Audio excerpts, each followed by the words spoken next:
C'est bizarre. Je sens comme un certain nombre de regards et d'oreilles attentives à ce que je vais raconter maintenant. C'est probablement les communautés histo prêtes à se jeter dans les commentaires. Enfin, comme il faut vivre dangereusement, j'avais envie de faire ce petit sujet aujourd'hui. La question du vrai combat historique est régulièrement l'occasion de débats sans fin sur les réseaux sociaux, entre pratiquants sportifs, escrimeurs, théoriciens, historiens, et en fait tout ça reste un peu flou pour le grand public. Alors de manière générale d'ailleurs, méfiez-vous mais complètement des vidéos qui veulent vous parler d'un truc historique comme étant le vrai quelque chose. Enfin, les vidéos sérieuses, hein, pas comme celle que je fais là. Bref, aujourd'hui on va parler AMHE et Béour, aujourd'hui on va parler combat historique. Ce sera l'occasion d'introduire aussi un petit concept intéressant. Pour ceux qui ne savent pas ce que sont les AMHE et le Béour, ne vous en faites pas, je vais tout vous expliquer. Avant de commencer cette vidéo, cette dernière est sponsorisée, et aujourd'hui il s'agit de CyberGhost VPN, donc on va en parler un petit peu. Et là, je sais ce que vous allez me dire. Non mais dites-le, faut jouer le jeu. Oui, bien sûr, mais qu'est-ce qu'un VPN? Eh bien, ça tombe très bien que vous me posiez la question. En fait, un VPN, c'est une sorte de tunnel à l'intérieur d'Internet qui vous permet tout un tas de choses. Vous pouvez ainsi sécuriser vos données, puisqu'en fait, il sépare vos appareils d'Internet, vous permettant de naviguer sans souci en vous protégeant. Voilà, déjà, c'est déjà pas mal. Un des avantages majeurs pour le grand public, c'est qu'il permet également de faire sauter les restrictions géographiques. Par exemple, quand ma dernière vidéo sur Kingdom of Heaven, quand elle est sortie, elle a été bloquée en France pendant 24 heures. Et vous êtes plusieurs à m'avoir dit que vous aviez quand même pu la voir en avant-première grâce à un VPN. Alors ça vous permet également d'accéder par exemple à des services de VOD comme Netflix par exemple, avec le catalogue qui n'est pas disponible en France, et donc d'y trouver de nouvelles séries et films historiques, si vous avez épuisé celles que je vous ai conseillées.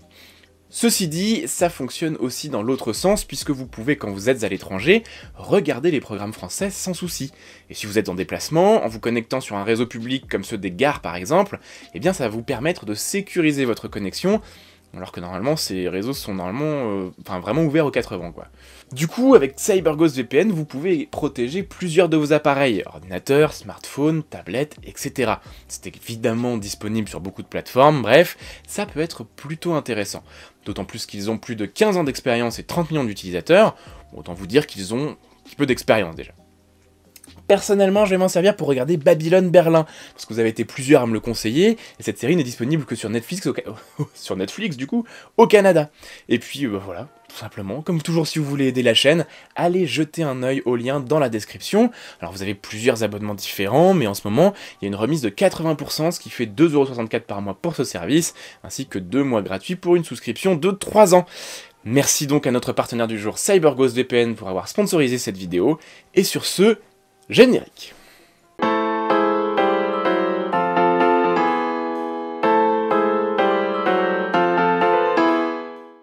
Commençons d'abord par définir AMHE et Béour. Les AMHE, ou arts martiaux historiques européens, on connaît bien les traditions asiatiques d'arts martiaux, comme le judo, le karaté, l'aïkido, mais il existe partout dans le monde d'autres disciplines d'arts martiaux, et l'Europe n'y échappe pas, je vous en parle un peu sur la chaîne de temps en temps. C'est une pratique mêlant sport et recherche historique proche de l'escrime qui vise à retrouver les techniques de combat anciennes pour les pratiquer. Alors ça passe par l'étude des sources matérielles, mais également beaucoup des manuels d'escrimes anciens. Il existe désormais des pratiquants dans le monde entier, et en France on a même une fédération pour ça qui s'appelle la FFAMHE. Côté pratique des armes, eh bien c'est très varié puisque cela va des combats des Grecs anciens jusqu'au maniement de la baïonnette des manuels militaires de la Seconde Guerre mondiale. Alors vous allez retrouver aussi du combat gaulois, de la gladiature, du combat viking, du combat féodal, du combat en armure, de la rapière des mousquetaires, le sabre des pirates, enfin vraiment je simplifie, il y en a énormément. La discipline se pratique en tenue de sport et mêle travail technique et sparring. Il existe des championnats un peu partout dans le monde avec des athlètes excellents, le tout étant calqué sur des circuits sportifs assez classiques. Le Béour, pour résumer très simplement, c'est du free fight en armure. C'est un sport moderne où les combattants entièrement armurés s'affrontent lors d'épreuves diverses, seuls ou en équipe, pour prendre le meilleur sur leurs adversaires. pouvoir le dire ça. C'est un sport qui demande une excellente condition physique et beaucoup d'endurance, c'est très fun et très spectaculaire. Alors la tenue classique, ce sont des armures très inspirées des armures historiques, mais qui utilisent quand même tout le savoir-faire moderne pour être plus résistantes que leurs pendances historiques, afin de garantir la sécurité des participants. Voilà. Très populaire dans les pays de l'Est, hein. C'est très populaire. Dans le reste de l'Europe aussi, il existe des combattants professionnels et des championnats spectaculaires tous les ans avec un format qui rappelle un peu l'entertainment du sport américain. Voilà. Si les AMHE tentent à suivre les sources historiques pour retrouver les techniques anciennes, le Béour a plutôt une approche ultra sportive. Mais ne me faites pas dire ce que je n'ai pas dit, les AMHE peuvent aussi avoir une approche sportive, mais disons que c'est un peu comme comparer le MMA à l'escrime, en termes de style et d'idées. Mais alors, vous allez me dire, encore une fois, s'en vient la question de fond de cette vidéo. Entre ces deux-là, quel est le vrai combat médiéval? C'est le titre. Parce que régulièrement, on a des vidéos aguicheuses au clic qui sortent en surfant sur le côté spectaculaire du Béour pour parler du vrai combat médiéval. Et régulièrement aussi des communiqués sur le fait que les AMHE sont les plus proches de par l'étude des sources. Mais qu'en est-il vraiment? Alors là, imaginez que les pratiquants de Béour et d'AMHE, ils sont derrière leur ordi, ils retiennent leur respiration sans savoir quelle partie je vais prendre. Du coup, pour ménager le suspense, voici un intermède canard.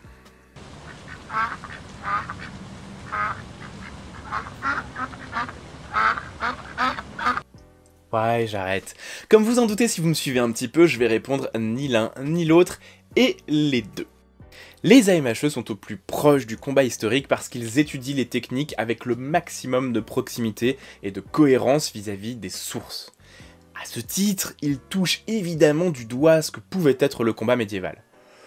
Le Béour, avec son approche plus sportive, a une dimension matérielle, les armures, qui est bien plus présente que dans les AMHE. Toutefois, ce matériel est rarement celui qui correspond le plus aux sources historiques, de par la nécessité de sécurité maximale, évidemment. D'ailleurs, le Béour s'approche très fort d'une discipline de tournois médiévaux, le combat à outrance. Les jouteurs se battaient avec des armes émoussées, des protections spéciales, et le gagnant était souvent le plus endurant.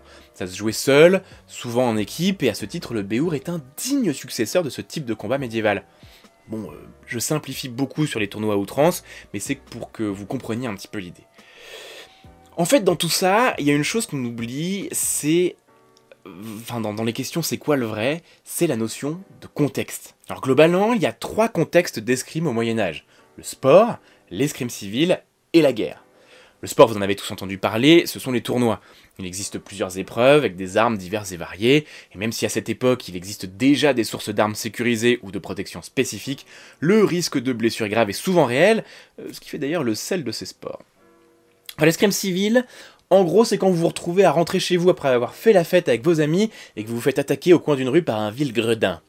Et dans ce genre de cas, mieux vaut avoir appris à se défendre et faire un peu de dague. Alors il y a également le cas des duels, dans les deux cas ce sont des pratiques qui se font avec peu de protection, voire pas de protection, avec un but final, blesser ou tuer. La guerre c'est la guerre quoi, hein. Le but du jeu généralement, c'est pas de faire quelques échanges virils et ensuite de se serrer dans les bras de son adversaire du jour pour le remercier de ce bel échange. On est là pour gagner, pour survivre, éventuellement pour tuer, éventuellement pour gagner de la thune par rançon. Vous voyez où je veux en venir ou pas? Toutes nos pratiques modernes, si intéressantes et sportives qu'elles soient, sont très sécurisées. On met des masques, des protections, on cherche à gagner, mais sportivement. De fait, il manque à nos combats modernes le danger, la peur de mourir ou d'être blessé. Le fait d'être blessé et de devoir continuer le combat sans que ce soit juste une touche. Il manque ce que beaucoup de pratiquants et de théoriciens appellent le martialisme, c'est-à-dire le fondement philosophique et émotionnel de la guerre. Alors pour faire une analogie plus moderne, que vous compreniez, c'est la différence entre un pratiquant d'airsoft et un vrai militaire. Si le pratiquant d'airsoft pourra connaître le matériel, les mouvements, les méthodes et les ordres, rien ne remplacera l'épreuve du feu. Rien ne remplacera la mort qui peut survenir à tout instant. Rien ne remplacera les blessures et la douleur qui pourront peut-être impacter le reste de votre vie. Elle est là la différence. Parce que ce vécu, que n'importe quel soldat ayant été sur un champ de bataille pourra vous évoquer, ce vécu modifie profondément votre façon d'être, de penser, d'agir, de réagir. Ce vécu vous modifie. Et parce que vos compétences ou vos choix en combat peuvent faire la différence entre la vie ou la mort de vos camarades et amis, la douleur ou la santé, c'est un modificateur d'attitude absolument crucial. Ainsi donc ce modificateur, qui est une des raisons principales des combats armés médiévaux, et qui est probablement le premier modificateur de technique des combats médiévaux, Eh bien, nous ne l'avons pas. Ce qui forcément crée une distance avec le combat historique en lui-même. On ne peut pas comprendre, pratiquer et vivre pleinement le combat médiéval. Et c'est encore un bon exemple que toute approche historique, y compris d'histoire vivante, se doit d'avoir un vrai recul sur ce qu'elle raconte et ne pas se prendre pour ce qu'elle n'est pas. Les AMHE comme le Béour évoquent une partie du combat médiéval, un domaine, une idée, une approche. Et bien à leur manière, ils le font très très bien d'ailleurs, et dans les AMHE comme en Béour, il y a beaucoup de gens intelligents qui assument très bien ça avec une grande pédagogie.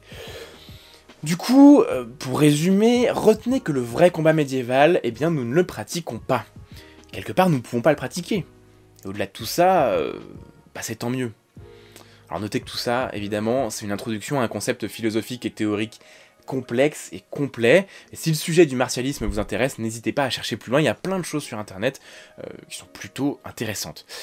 Je vous laisse méditer là-dessus, n'hésitez pas à réagir dans les commentaires, parce que je sais que c'est un sujet qui fait couler beaucoup d'encre, et comme toujours pour soutenir la chaîne, mettez un like, et puis partagez la vidéo.